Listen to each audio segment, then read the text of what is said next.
Hi guys, this episode is sponsored by Next Block Expo, the blockchain festival of Europe, happening on the 19th and 20th of March in Warsaw.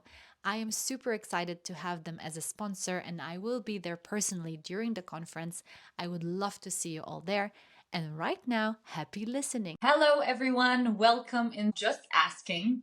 I'm asking 5 questions to inspiring women in Web3. And today, my guest is Zuza Henshaw. I met Zuza at NBX Warsaw.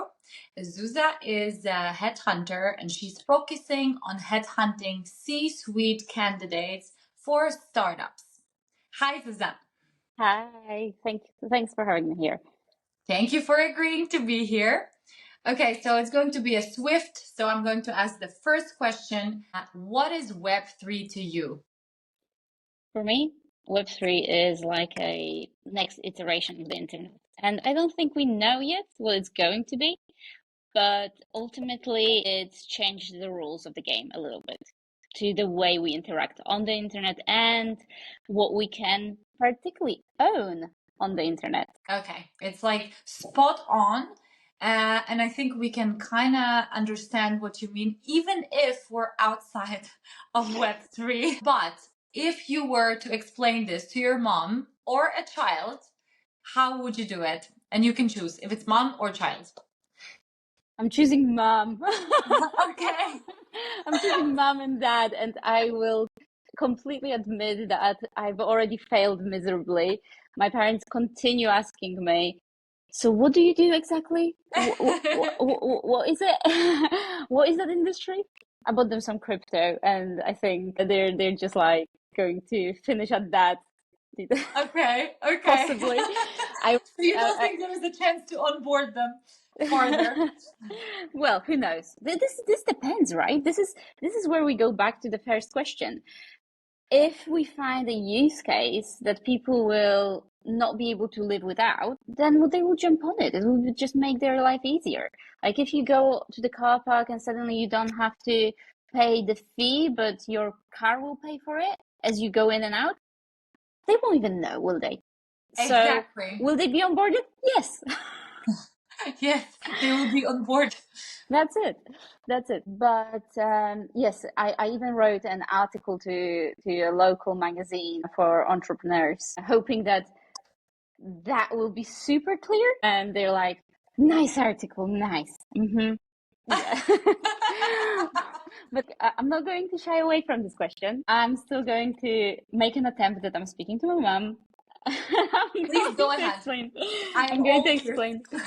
So ultimately, I will go back to this ownership part of Web3. And I think the easiest way, or the way that resonates with me the easiest in terms of an explanation, is that in the past, you could have a JPEG, you could download it, and there was no way of proving whose is it. Like it was everybody's. Like nobody could have that ownership. Whereas nowadays the technology allows us to own something that's digital and it's immutable. You can't, and I know it's very difficult to wrap your head around it. Yeah. But it's like how? But how? Just how trust me. And this is it. If you don't need to understand exactly how, then all you need to understand is that you are capable or able to own something that's digital and nobody can undermine that. Like, this is it. This is this person's. And even if somebody downloads just the image, it's not theirs. Yeah. But now, okay, then the question is, can you go to the police? Can you actually say they stole my digital assets? And what's gonna happen? I think we're getting there. Yeah. I'm not saying it's 100% there, but and also like the whole idea of Web3 is that you're kind of looking after your own things. Yeah. Like you wouldn't suddenly copy a key to your house and give it to somebody else. And yet, so if you're responsible and if you understand that you are not relying on a third party to look after you, like a bank, then you can own something, but you need to look after it. Yeah, true. Okay. So Web3 also, there's a big element of responsibility in it. I would suggest so. Also, as we've seen in recent months, years, there is that openness for people to interact with it and still use the third party, That like is true. ETFs. So it's just about being part of that game, and it all depends how we're going to go forward with it. Yeah, of course. I mean, and you still have for example, the custodians, right? When you do the investment, so you still have the relationship there. It doesn't have to be that's all your on third you. party. Exactly. I think there is a space for people who are not comfortable with looking after their own digital assets for custodians to step in and look at it. I think initially the idea was that each individual will do it themselves, and as we can see the market developing, not everybody cares about it. Not everybody has wants time. it. Exactly. And that's absolutely fine in my opinion. Yeah, totally. Okay, so I think you've answered the question. I mean, I love how we just kind of swam towards the other side, but I think we've got the question. Okay, next one. Question number 3 is, what motivated you to join Web3 and why did you stay? I'm attracted to all the shiny things. That's the problem. I think I need to give you a little bit of a background of where I come from. So, for the majority of my career, I worked in a startup incubator, and I used to be on the daily basis exposed to new ideas, new startup way of thinking, novel technologies. And when Bitcoin first hit the ground in my nearest environment, I was very excited about it. It was interesting, but yet at the time too complicated for me to get into this. And eventually, so I was exposed to things like that very early on, and it just that technology attracted me. It stimulates me, and also what attracted me to Web3 specifically was the fact that I didn't understand it. I admit it, like I didn't, and I was frustrated with myself. Why don't I understand it? Like, I needed to know, and it was stimulating, so it was exciting. But as I went on and on and on, it turned out that it was exciting because it was an intersection of technology and financial systems, just generally things that it turned out that maybe I didn't understand everything about the traditional world, and that's why I didn't understand everything about blockchain. So it was very, very stimulating to get into the space. And then one thing led to another, and I understood that having knowledge in the space and the connections in the space means that I can be active professionally. So I can build teams for startups. I can still work with investors and VCs on building the teams for their portfolio companies. And the fact that I understand the space is my asset.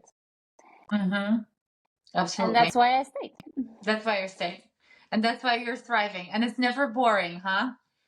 Never boring, because I still stumble upon ideas that at first glance I'm thinking to myself, again, I don't understand this. Yeah. Why don't What I are you get trying it? to do?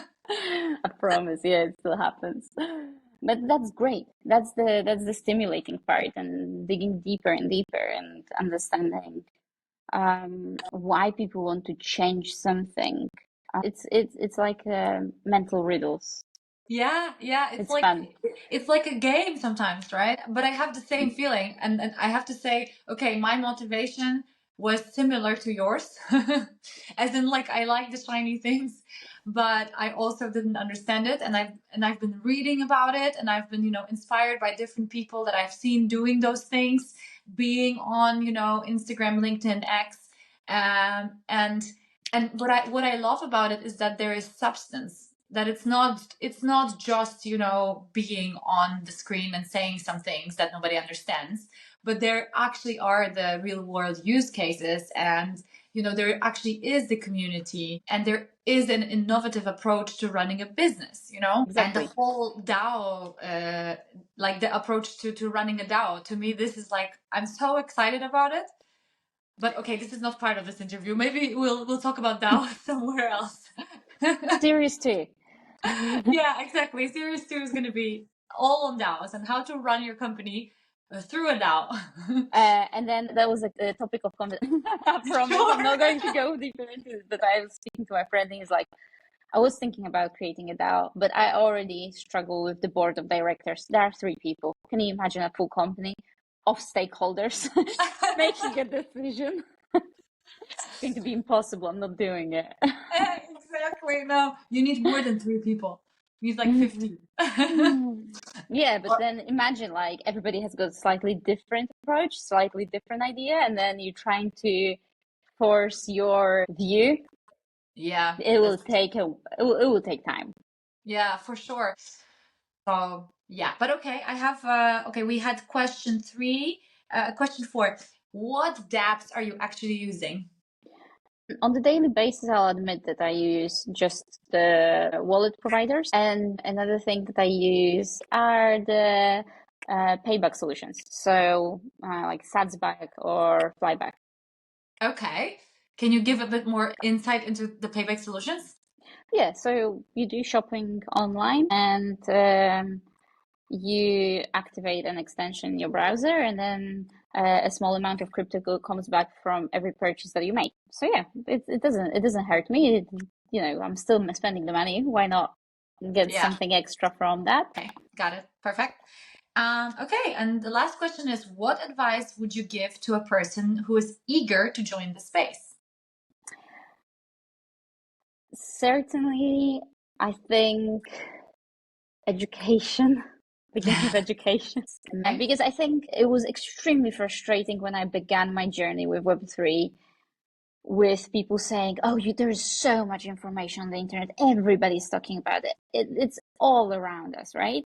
And then suddenly you start going into it and you go, okay, so these are the portals that write about this, right? Being crypto, you go in on it and you're like, I don't understand every second word in the headline. And you're like, ChatGPT, what does it mean staking? Oh, there you go. I didn't have ChatGPT when I started. That was super challenging, right? So I went on to books that went down to basics and started with the basics, and then suddenly it all made sense. And then imagine all the pieces started falling in together once I had the basics covered. Actually, there is also a free program done by Frankfurt School of Economics, I think, DLT. They have a program just for females as well, because they've already realized that often females might not be so vocal in a situation where there are men around as well. So they've created a specific program just for women so they can get an education. I think they've got several topics: NFTs, refi, blockchain, or Bitcoin. I think Bitcoin. Anyway, worth looking into it because that's for free. Yes, you need to have the commitment, you need to do the homeworks and stuff, but it will give you good basics for sure. So if somebody wants to begin, certainly begin by educating yourself. And then when you want to find a job, you need to do some of your groundwork already, because what I've noticed that from the recruitment perspective, from the headhunter's perspective, is that unfortunately the volatility of the market means that with each market, a lot of really talented people are being released into the market. And then you're going against people who already have experience. I would suggest that still the space is under-resourced in terms of people and the right people. You need to educate yourself if possible before starting a conversations about getting a job in the industry.